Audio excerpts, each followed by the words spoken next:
I'm Natalia Bonner. Welcome back. Okay, I'm excited to be here again today with another fun quilt. So I recently custom machine quilted this awesome Sonic Bloom quilt. I love it. I had so much fun custom machine quilting this. Yes, I used thread colors to match all the colors on this quilt, and it turned out so freaking cool. This is actually a panel. I've actually pieced a few quilts recently, but this was a panel. I'm going to be sharing some more pieced quilts soon. But I loved machine quilting this. I picked up this panel from Honest Fabric. If you're interested, we'll share all the details where you can purchase the panel and all of that. But I love it. Today I'm going to share just a sneak peek of some of the quilting that I did on this cool quilt.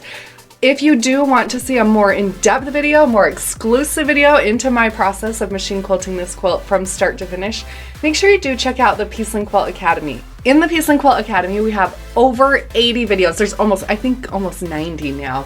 And in these videos, I share my process, machine quilting actual quilts from start to finish. So it's a great place. You'll find a lot of inspiration over in the Piece and Quilt Academy.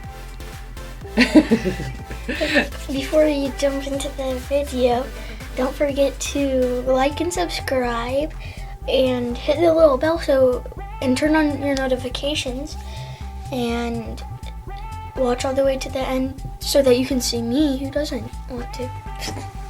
And you'll have a joke. Yeah, I'll have a joke. I love it. Okay.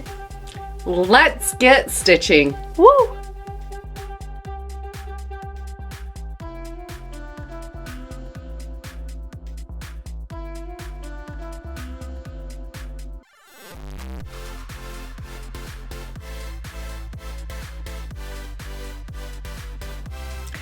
For this quilt, I am doing all of my quilting on my Gamel 22-inch machine. This is hand-guided quilting, and I am using my 4-in-1 machine quilting ruler with one of our Piece and Quilt pop socket ruler grips on my ruler. Now I am going to start out by doing a little bit of marking. Through the center, on each of the sides of each of these melons, I'm going to use the blue Mark Be Gone marker and mark just a center point. From there, I'm ready to begin stitching.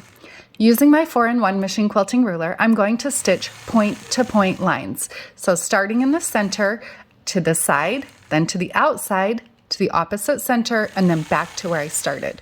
When I get back to where I started, then I'm going to travel up my stitch line a 1/2 inch.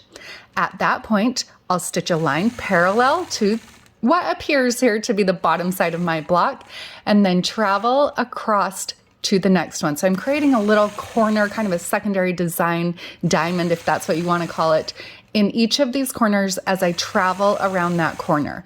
Now, when I travel a 1/2 inch, I travel a 1/2 inch and then line that first marked line on my 4-in-1 machine quilting ruler right up on top of my previous stitch line. So I'll repeat that process all the way around, creating that second line in my block. Now that I have that first one complete, I'm going to travel to my second melon, and I'm going to repeat that same process. Now I'm using a yellow So Fine thread here. The thread really does blend so nicely. So instead of stopping and cutting my threads between each of these melons, I simply just travel right along my fabric to the next melon and continue stitching. If I were using, I don't know, maybe a heavier thread, I might stop and cut my threads and clip, but on all of this quilt, even with those darker colors, I did just continue quilting and stitching. Those lines are so minimal that nobody's really ever going to notice. Once I have that second melon complete, now I'm going to move to my third melon and repeat that same process, point-to-point quilting. This is actually a design that I do share in my Stitch Along, Let's Stitch a Block a Day, but I don't share it in a melon. I share it in a different shape block. So I think it's really cool to take designs that are, you know, in squares or other shapes like that and use those in melons or other odd shaped blocks. It's kind of cool how you can really use blocks or use designs in any block. Now I'm going to complete my third one, and from there I'll travel over to that final yellow melon. Now, I do have a full, more in-depth exclusive video available in the Piece and Quilt Academy where I do share my process of machine quilting the rest of the quilt. Here you can see a few of my background fillers and see that there's a lot going on there. I had so much fun custom machine quilting this quilt. You're definitely going to find a little bit of inspiration over in the Piece and Quilt Academy.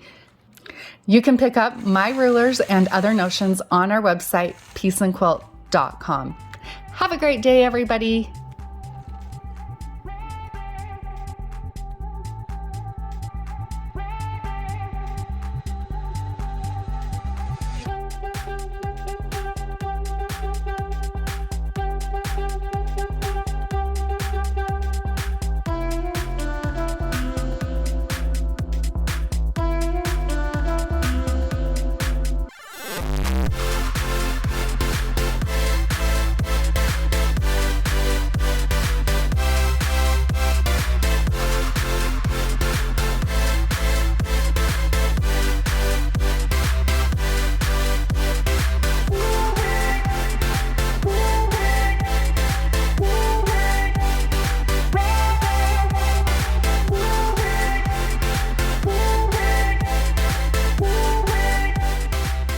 This is one I made up. What did the light bulb say to the lampshade? I don't know. Bright day today.